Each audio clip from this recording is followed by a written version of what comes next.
تو اپنا ابا پریشان رہتا ہے، ہم پوچھتے نہیں، ہم نہیں پوچھتے. ہماری اپنی اماں روتی رہتی ہے کہ چلو 2 گھڑیاں رات کو آ کے بیٹھے گا میرے پاس، لیکن وہ آتا ہے 2 درجن کنوں لے کے اور سیدھا اپنے کمرے میں جاتا ہے اور بیگم صاحبہ سے کہتا ہے کہ یہ 6 اماں کو بھی دے آؤں، اس نے کون سا کھانے ہیں، تو وہ پلیٹ میں لے کے آتی ہے. پھر ماں کا دل ٹوٹتا ہے کہ یہ کمائی تو میری تھی، یہ تو بوٹا میں نے پالا تھا، لیکن یہ کس بے وفاری کے ہاتھ چڑھ گیا. ہم تو اپنے ماں باپ کو ٹائم نہیں دیتے، لیکن جب لوگ اللہ سے ڈرتے تھے رویہ کیا تھا. حضرت عمر فاروق رضی اللہ تعالیٰ عنہ خادم سے کہنے لگے بوڑھی سے پوچھو. تو پوچھا اماں السلام علیکم. وعلیکم السلام. اماں کیا بات ہے؟ تو اماں کہنے لگی جاؤ دوڑو، تمہیں کیوں بتاؤں، دیہات کی سیدھی سادی بی بی، جاؤ بھاگ جاؤ. کہا نہیں اماں مہربانی کرو اندر تو آنے دو. بڑی منت کے بعد اماں مانی. عمر فاروق عام آدمی نہیں جس سے دنیا کامتی ہے.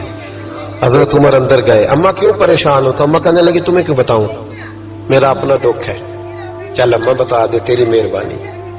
تو اماں کہنے لگی میں ایک بیوہ ہوں، بے اولاد ہوں، کوئی میرا سہارا نہیں. مجھے عمر فاروق سے بڑی شکایت ہے.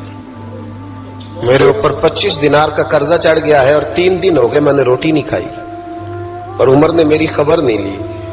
حضرت عمر کو پتہ چل گیا اللہ وارث ہے، اس کا کوئی 2 4 10 ہزار ووٹ کوئی نہیں. ایک کو میکے سے 6 مربے نہیں لے کے آئی، ایک اکیلی تنے تنہا. اور بھائی جب اللہ کا خوف ہوتا ہے تو پھر انسان ان غریبوں کو بھی مناتا ہے.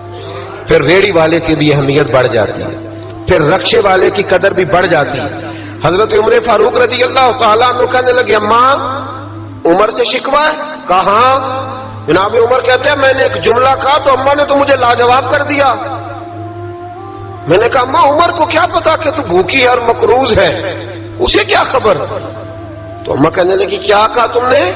عمر کو خبر نہیں، اسے پتا نہیں؟ تو عمر سے کہو نا چھوڑ دے حکومت، اس کے حوالے کرے جو خبر رکھ سکتا ہے. کیوں بیٹھا ہے پھر؟ ہمارے حکمران کہتے ہیں ابھی میں صدمے میں ہوں، نکلوں گا تو بات کروں گا، نہ ادھر ادھر کی تو بات کر. یہ بتا کہ قافلہ کیوں لٹا، مجھے رہزنوں سے غرض نہیں، تیری رہبری کا سوال ہے. ہاں تجھے جواب دینا پڑے گا. حضرت سیدنا عمر فاروق رضی اللہ تعالیٰ عنہ سے اماں کہنے لگی نہیں خبر رکھ سکتا تو حکومت کیوں کرتا ہے، چھوڑتا کیوں نہیں؟ تو حضرت عمر کہتے ہیں میں کانپنے لگا. دوڑے گئے جناب عمر. میں نے کہا اس اماں کا 6000 ووٹ نہیں کہ اس کی قدر کی جائے. یہ اماں کوئی بہت آکسفورڈ یونیورسٹی کی ڈگری ہولڈر نہیں کہ اس کی بات مانی جائے کہ لاوارث اور بیوہ بی بی. عمر دوڑے گئے، گھر سے اناج کا تھیلا کندھے پہ رکھا، 25 دینار بھی لیے، پکا پکایا کھانا بھی لیا. خادم